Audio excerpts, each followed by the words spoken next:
दोस्तों, आज के वीडियो में मैं बहुत अच्छी जानकारी आपके लिए लेकर आया हूँ। और जितने भी लोग एस्ट्रोलॉजी को फॉलो करते हो, आज का वीडियो की एक लाइन भी मिस मत करना।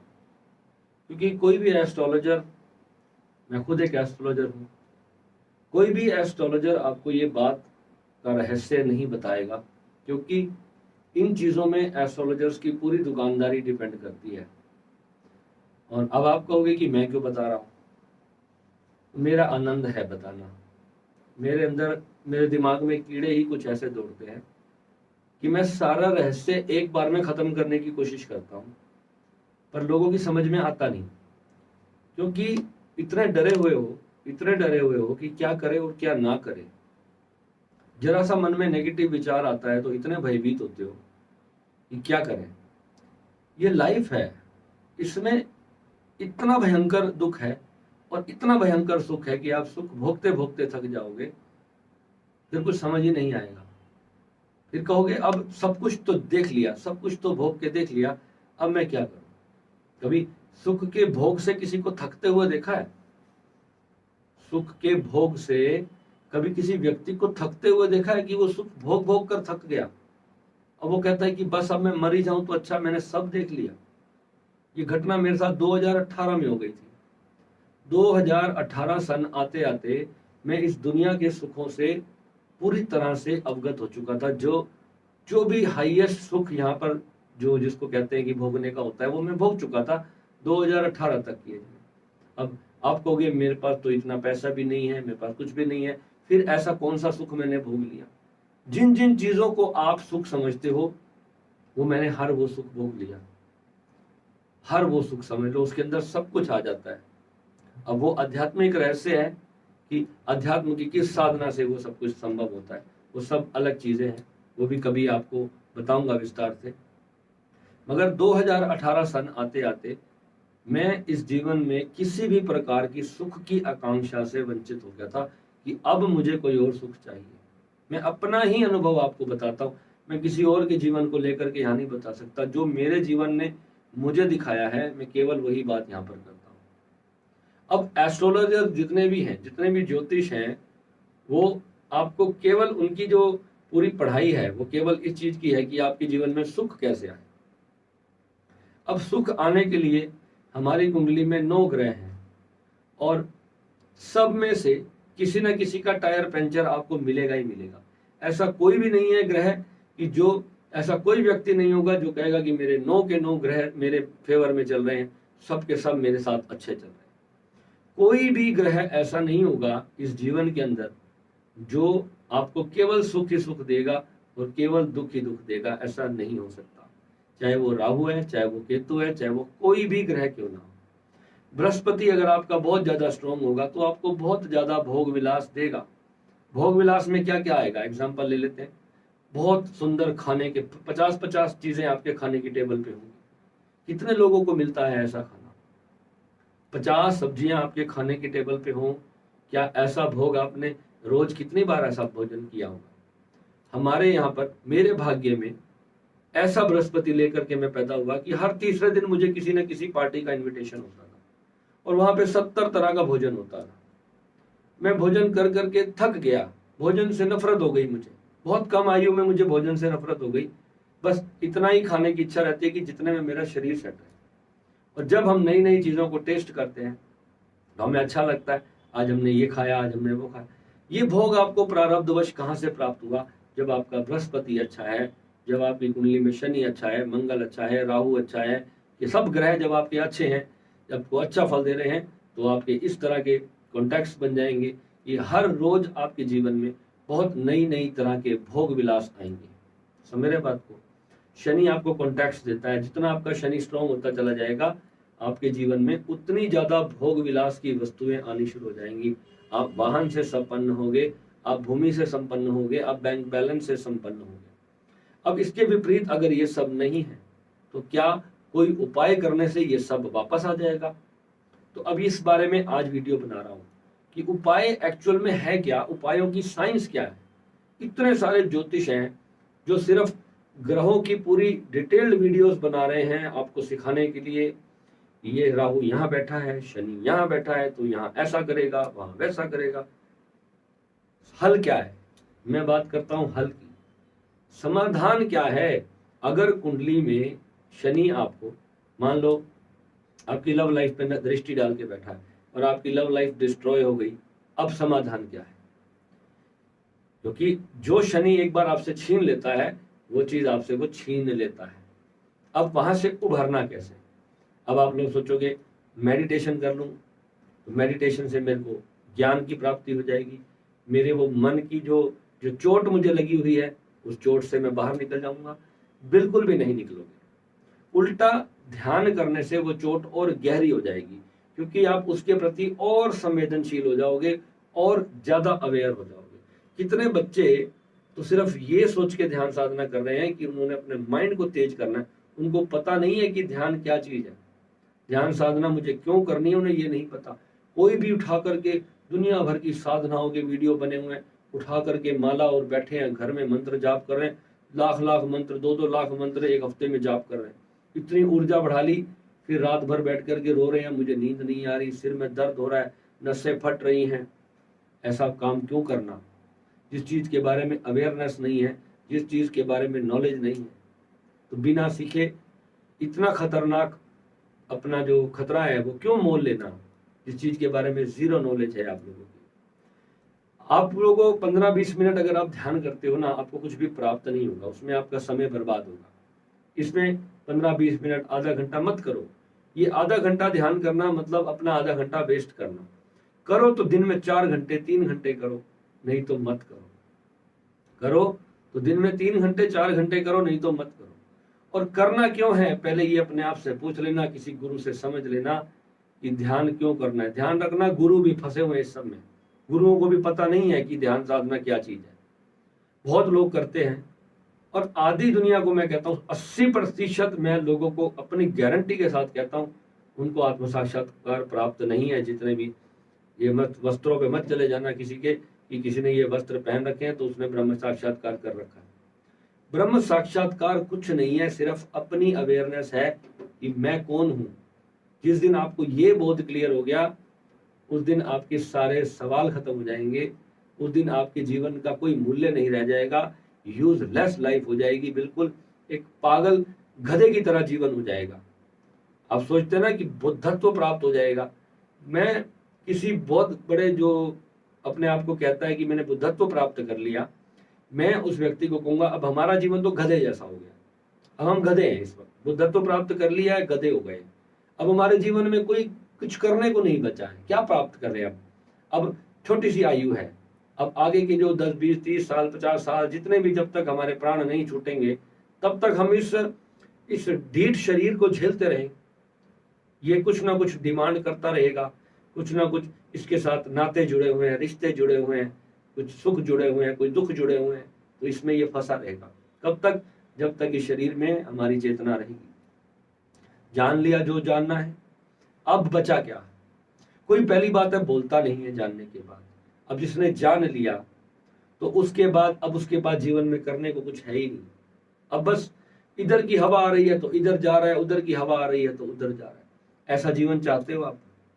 ये बुद्धत्व है क्या? ऐसा जीवन चाहते हो? निरर्थक जीवन, ना बच्चे से प्यार होगा, ना पत्नी से प्यार होगा, ना माँ बाप से प्यार होगा, ना दोस्त रिश्तेदार, किसी से मोह बंधन नहीं होगा, किसी से दोस्ती नहीं होगी, किसी से दुश्मनी नहीं होगी, कोई जीवन में कोई गोल नहीं होगा, कोई लक्ष्य नहीं होगा। ये जीवन सिर्फ एक ऐसी पतंग की तरह हो जाएगा जिसकी कोई डोरी नहीं है। इसे बुद्धत्व कहते हैं। इसके लिए ध्यान कर रहे हो आप? सोच लो।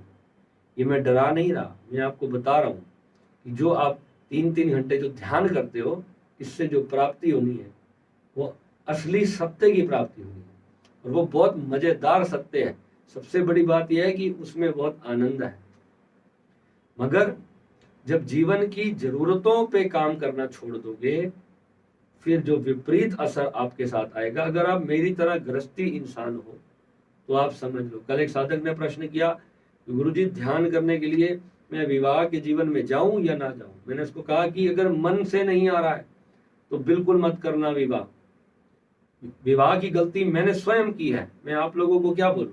मैंने अपने माता पिता के कहने में आगे विवाह कर लिया, जबकि मेरा ध्यान इस लेवल पे तो था कि मुझे ध्यान विवाह की आवश्यकता नहीं थी, मगर मैंने किया। क्यों? मैं अपनी फैमिली का एक अकेला लड़का था, मेरा कोई ब्रदर नहीं था, तो सबने बोला कि हमारा भी वंश चलना चाहिए। अब मैंने कौन सा वंश चला के बड़े तीर मार लिए। तो जीवन में अपने कितनी भी प्रॉब्लम आपको क्रिएट करनी है, ये पहले सोच लो। प्रॉब्लम को क्रिएट करने से पहले, बाद में वो प्रॉब्लम इतनी ज्यादा बड़ी हो जाएगी, फिर आप उसको संभाल नहीं पाओगे। जीवन में बहुत सारी चीजें ऐसी हैं जहां आपके मन में आ रहा है मुझे विवाह करना है, इसका मतलब ये है कि अभी आपको कहीं शारीरिक सुख की इच्छा है। अब आप उधर से कह रहे हो कि मुझे ध्यान करना है, मैं विवाह करूं या ना करूं। तो शारीरिक सुख की इच्छा है तभी ये क्वेश्चन आया, नहीं तो ये क्वेश्चन आता ही नहीं आप विवाह करते ही नहीं, दैट सॉल्व हो जाती बात। अगर आपके घर वाले आपको जबरदस्ती विवाह में डाल रहे हैं, तो अगर आप मुझे अपने गुरु के रूप में देखते हैं तो मेरे अनुभव से जान लो। मैं तो तुम्हें अपने जीवन की हर एक चीज सच सच बताता हूँ मेरे भाई, कोई नहीं बताता इतनी चीजें पर्सनल जितनी मैं तुम्हें अपने जीवन की पर्सनल दुख बता देता हूँ, सुख बता देता हूँ। कौन बताता है बताओ? कितने सारे ऐसे जो अपने नकली चेहरे आपको दिखा करके बैठे, वो अपने जीवन में क्या क्या उन्होंने अनुभव किए हैं वही नहीं बता रहे। यहाँ पर बैठने का मतलब क्या है मेरा, कि जो दुख मुझे मिला है वो किसी और को ना मिले। जिस दुख ने मुझे ध्यान में डाल दिया, मुझे इस पूरे समाज से तोड़ दिया, मुझे पूरी दुनिया से तोड़ दिया, वो दुख आपके जीवन में ना आए। कुछ फर्क नहीं पड़ेगा अगर आप आत्म साक्षात्कार को प्राप्त नहीं करोगे, कुछ भी फर्क नहीं पड़ेगा, ये मैं आपको बता रहा हूं बात। एक अच्छा सहज जीवन जी करके जाओ। परमात्मा ने ये जीवन दिया है और परमात्मा जानता है आप में से एक भी व्यक्ति ऐसा नहीं है जिसको मोक्ष नहीं प्राप्त होगा। ये साधना और ध्यान सिर्फ उसको जीते जी जान लेने के लिए है। मरने के बाद तो आपको वैसे भी पता चलना है। आज एक सीक्रेट बताऊं, जन्म आपका कब होता है, अगला जन्म कब होता है? अगला जन्म आपकी इच्छा के बिना नहीं होता है। अगर आपने इच्छा की तो ही आपका जन्म होगा। अब अपनी वासना को शांत करने के लिए ही साधना है, और अगर वासना शांत नहीं होगी तो फिर जन्म आप खुद ग्रहण करते हो, कोई आपको फोर्स नहीं करता है वहां पर कि आपको दोबारा जन्म ग्रहण करना। किसी में इतनी क्षमता नहीं है कि कोई आपको आकर के जबरदस्ती नीच की योनि में डाल दे या उच्च की योनि में डाल दे। जहां पर भी जिस शास्त्र में भी ये लिखा है तो वो एक बताने का तरीका होता है कि जब भगवान कहते हैं कि मैं पापियों को अधम योनियों में गिराता हूं, वो अपने आप गिर जाते हो आप, कोई गिराता नहीं है। क्योंकि आपकी इच्छा मरने वक्त ऐसी होती है, जैसी इच्छा आप लेकर के इस संसार से जाओगे, जहां आंसा तहां बासा, जैसे तुम्हारी आस होगी वैसे तुम्हारा वास हो जाएगा। मन शांत होकर के मरोगे तो मोक्ष मिलेगा, अशांत मन में मरोगे तो जैसी अशांति है वैसा आगे जीवन मिलेगा। और एस्ट्रोलॉजर जितने भी हैं मैं उनको आप लोगों के लिए भगवान का दर्जा दूंगा, क्योंकि वो जो आपको दे रहे हैं ना, वो बहुत बड़ा सीक्रेट दे रहे हैं आपको, आपकी खुशी तक पहुंचने का मार्ग दे रहे हैं आपको। चाहे एस्ट्रोलॉजर्स को भी नहीं पता कि वो अनजाने में क्या दे रहे हैं। उनको लगता है कि चलो हम कुछ पैसे कमा लेंगे, किसी का घर बच जाएगा, किसी की शादी हो जाएगी, किसी की नौकरी लग जाएगी।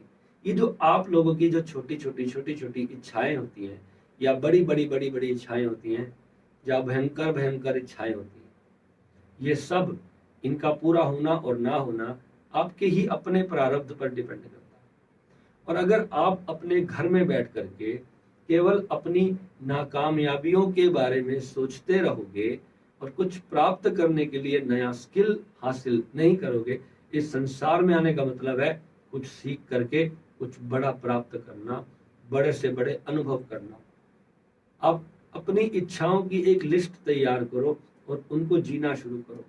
अब आपको उसके लिए पैसे चाहिए, तो पैसे कमाने के लिए एक नोटबुक बनाओ, उस पर ये लिखो कि आज मैं इतने पैसे कमाने के लिए ये काम करूंगा। अगर आपको 500 कमाने हैं तो 500 के लिए क्या काम करना पड़ेगा, क्या मैं कर सकता हूं अपनी क्षमता अनुसार, अपनी क्वालिफिकेशन के अनुसार। और अगर बड़ा सोचना है, कुछ लंबा दूर दृष्टि रखनी है, तो फिर बड़े स्किल की तरफ भागो। आजकल तो इतनी अवेयरनेस है सोशल मीडिया पे, बहुत ज़्यादा। एक छोटे छोटे बच्चे जो है ना, इतने अच्छे मोटिवेशनल वीडियोस आपके लिए बना रहे हैं ताकि आप सीखो। मगर आप हो कि शनि राहु और केतु के चक्कर में ही पड़े हो, बजाय बड़े स्किल्स प्राप्त करने के, अपनी बुद्धि को सही डायरेक्शन में लगाने के। आपको चाहिए कि अपने ग्रहों को समझकर उनको एक बार उनके उपाय करो, दैट्स ऑल। अब उसको छोड़ दो, अब सारी उम्र कुंडली को पकड़ के नहीं बैठे रहना। जो प्रारब्ध मिलेगा वो तो मिलना ही मिलना है। अब मेरे जीवन में मेरे दो ही ग्रह शनि और राहु ही ऐसे हैं जो जिन्होंने मुझे सब कुछ दिया है और मेरा सब कुछ छीना है। ये दो ऐसे मेरे दोस्त हैं और दो ऐसे मेरे मित्र हैं। मेरे शनि ने मुझे सब कुछ दिया और मेरा सब कुछ छीना भी शनि ने। राहु ने मुझे सब कुछ दिया और राहु ने मेरा सब कुछ छीना। क्योंकि जो चीज मुझे चाहिए नहीं थी, इन्होंने मुझे वो इतनी ज्यादा मात्रा में दी, और जो मुझे चाहिए थी वो ये देते नहीं है। समझ रहे हो बात को? क्योंकि इच्छाएं जो होती है ना, इच्छाएं हम करते हैं अपने मन के अनुरूप से, पूरी होना ना होना वो हमारे प्रारब्ध पे डिपेंड करता है। और ये बड़े ग्रह होते हैं, ये जो प्रारब्ध में लिखते हैं ये पूरा करके ही छोड़ते हैं, ये जल्दी से छोड़ते नहीं। अस्तित्व से आप कुछ भी डिमांड करो, आपने एक खिलौने की डिमांड करी अस्तित्व से, हो सकता है वो खिलौना कोई और खरीद के चला गया और आपने उसको एनर्जी से क्रिएट करने की कोशिश की और सेम हूबहू दिखने वाला खिलौना कोई और आ गया आपके पास, परंतु ये वो खिलौना नहीं है जो आपको चाहिए था, ये कोई और खिलौना है। मैं किसी इंसान की बात कर रहा हूँ, या आपके कोई प्रेम संबंध की बात कर रहा हूँ, या आपके बच्चे की बात कर रहा हूँ, आपके माता पिता की, आपके दोस्तों की, आपकी अच्छी बिजनेस की कोई नौकरी हो आपकी, या कोई गाड़ी हो, कोई छोटी मोटी कितनी भी इच्छाएं हो। अस्तित्व से जो आप मांगोगे, आप किसी व्यक्ति विशेष को नहीं मांग सकते। आप क्वालिटीज को क्रिएट कर सकते हो, आप क्वांटिटी को क्रिएट नहीं कर सकते। क्योंकि अस्तित्व के कुछ नियम हैं। शक्ति के बिना कोई भी उपाय सही जगह पर नहीं बैठेगा। आप 43 दिन वाले उपाय करो, आप 4 साल वाले उपाय करो, आप 25,000 साल वाले उपाय कर लो, उससे कोई फर्क नहीं पड़ेगा जब तक आपके भीतर शक्ति नहीं है। अब इस बात को बड़े ध्यान से समझते हैं। एक कील है, उसको दीवार में ठोकने के लिए एक लिमिटेड मात्रा में ऊर्जा चाहिए। जब फोर्स लगाओगे, हथौड़ी से कील को ठोकोगे तो वो कील दीवार में जाएगा, ठीक है। और वो डायरेक्शन अगर कील की बिल्कुल सही होगी तो ही वो जाएगा, अदरवाइज वो दीवार में नहीं जाएगा। अब कितनी शक्ति चाहिए? एक छोटी सी कील है, उसको ठोकने के लिए कितनी शक्ति चाहिए? मान लो उसमें 5 किलो की हथौड़ी का एक ठक्कर चाहिए जिससे वो ठुक जाए। अब वहां पर आप बहुत बड़े बुलडोजर से पावर लगाओगे तो वो कील कहीं की कहीं गिर जाएगी और दीवार भी टूट जाएगी। इतनी ही शक्ति चाहिए जिससे वो कील दीवार में सही से चला जाए। अब आप कोई ऐसा उपाय कर देते हो जिससे कि बहुत कम ऊर्जा उसमें आती है, और फिर आप अगले दिन फिर वही ऊर्जा लाते हो, फिर तीसरे दिन फिर वही ऊर्जा लाते हो, उससे वो कील आपकी दीवार में नहीं जाती। या फिर कोई ऐसा उपाय कर देते हो जिससे कील के साथ साथ आपकी हथौड़ी के जो हाथ में डंडा होता है वो भी टूट जाता है और आपके हाथ में खाली डंडा रह जाता है। समझे बात को? गलत उपाय करना सही उपाय ना करने से भी ज्यादा खराब है, वो और नुकसान देता है। जब ऊर्जा आपके साथ नहीं है और उस ऊर्जा को आप छेड़ रहे हो, ग्रहों की ऊर्जा के साथ खिलवाड़ बिना नॉलेज के कभी नहीं करना चाहिए। और आपके भीतर जब तक शक्ति नहीं है, आपके मस्तिष्क से ही सब कुछ पैदा होना है। मैं बार बार कहता हूं, आपके मस्तिष्क से सब कुछ पैदा होना है। अगर आपके मस्तिष्क में आपकी बॉडी का ऑरा, आपकी कुंडलिनी, ये सब एक सही मात्रा में अपनी जगह पर नहीं है, जितनी फोर्स हमें चाहिए, तब तक वो कार्य सिद्ध नहीं होगा। चाहे वो कितना ही छोटा कार्य हो, चाहे फिर वो कितना ही बड़ा कार्य क्यों ना हो। और कोई भी एस्ट्रोलॉजर आपको ये चीज नहीं बताएगा, वो आपको उपाय जरूर बता देगा। उपाय कितने दिन में सिद्ध होगा, अगर मुझसे कोई पूछता है कि गुरुजी ये कितने दिन में होगा, तो मैं बोलता हूँ कितने दिन में चाहिए तुम्हें, मैं ये पूछता हूँ। वो बोलता है गुरुजी मुझे तो 2 महीने में चाहिए। मैं कहता हूँ होने को हो सकता है, होने को ये 2 साल में ना हो, क्योंकि मैं इस सीक्रेट को जानता हूँ। क्योंकि आपकी जो अवस्था है, मैं आपकी अवस्था के अनुसार आपको उपाय बताऊंगा। कि आपकी किस अवस्था में कौन सा उपाय आपके लिए कार्य करेगा। जब तक आपका ऑरा सही नहीं है, आप जितने मर्जी उपाय कर लो, सब जीरो है, जीरो। जो हमारा 72 यंत्र का स्नान का जो उपाय है, वो सब उपायों से पहले करना चाहिए। जब तक वो पहले हम वो नहीं करेंगे, हमारा ऑरा ही जब तक सही नहीं होगा, तब तक हम कितना कुछ करते रहें, कितने भी दान पुण्य यज्ञ हवन इत्यादि कर लें, कितने मंत्र जप कर लें, हमारे जीवन में सटीकता नहीं आ सकती। जीवन में हमें अंदर से जो शांति और जो समझ चाहिए, उसके लिए चंद्रमा सबसे पहली नीड है। अपने हाथ में है, आप चंद्रमा को कितना परेशान कर लो, अपने हाथ में। उसको सही करना है, अब आपको बोलेंगे इस वाइट चीजों का दान करना शुरू कर दो, बिल्कुल भी नहीं करना है। पहले देखो कि चंद्रमा पे किसी अच्छे शुभ ग्रह की दृष्टि पड़ रही हो तो वो आपको अच्छा भी बहुत कुछ देता है, बजाय सिर्फ आपको नेगेटिव देने के। उस उपाय को दबाना नहीं है, उस ग्रह की शक्ति को दबा नहीं देना है। दबा दोगे तो बुरी तरह से जो पॉजिटिव चीजें भी वो आपको दे रहा है, जो रचनात्मकता, जो कलात्मकता आपके जीवन में चंद्रमा लेता है, मानसिक परेशानी जरूर लाता है, मगर चंद्रमा ही है जो आपको सौंदर्य दे रहा है, जो आपको सौम्यता देता है, जो आपको मस्ती देता है, जो आपके अंदर एक बच्चे जैसी एक जो यौवन होता है, एक आनंद होता है जो बच्चे का, वो देता सब कुछ चंद्रमा है आपको। और चंद्रमा की ऊर्जा को शांत कर दिया सिर्फ इसलिए क्योंकि वो मुझे मानसिक परेशानी दे रहा है। मानसिक परेशानी तो आती है अगर चंद्रमा खराब है तो, मगर जितनी ऊर्जा उसकी अधिक हो रही है, वही आपके जीवन में सुख भी ला रहा है। समझ रहे हो बात को? हर ग्रह के पॉजिटिव और नेगेटिव प्रोस्पेक्ट्स हैं, आपको उनको समझना है कि किस चीज के लिए मुझे उपाय करना है और कौन सा उपाय मुझे करना चाहिए जिससे कि मुझे फायदा ज्यादा हो और नुकसान कम हो। ऐसा बिल्कुल भी नहीं होगा कि कोई भी ग्रह आपको सिर्फ फायदा देता जाएगा और कोई ग्रह आपको सिर्फ नुकसान देता जाएगा। इस बात को अच्छे से समझ लेना, ठीक है? तो उपाय करने से पहले आप अपनी कुंडली का एनालिसिस करवाएं।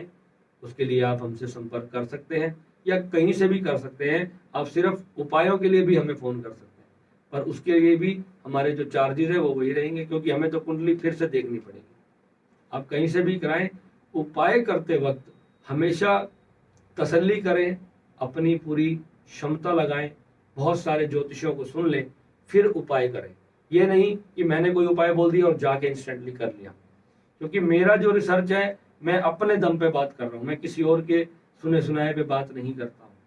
क्योंकि मैंने भी 50 बड़े बड़े एस्ट्रोलॉजर से सीखने समझने के बाद, अपने पूरी फैमिली के जीवन पे उस चीज का असर देखने के बाद, तब जाके मैंने अपनी एस्ट्रोलॉजी की बुक अपने दिमाग में तैयार की है और उसके आधार पे मैं आपको उपाय करवाता हूँ। मैंने शनि को अपने लाइफ में इतना स्ट्रॉन्ग किया है, शुक्र, शनि और राहु और बुध, ये 4 ग्रह मैंने 12 साल तक लगातार इनको स्ट्रॉन्ग किया है।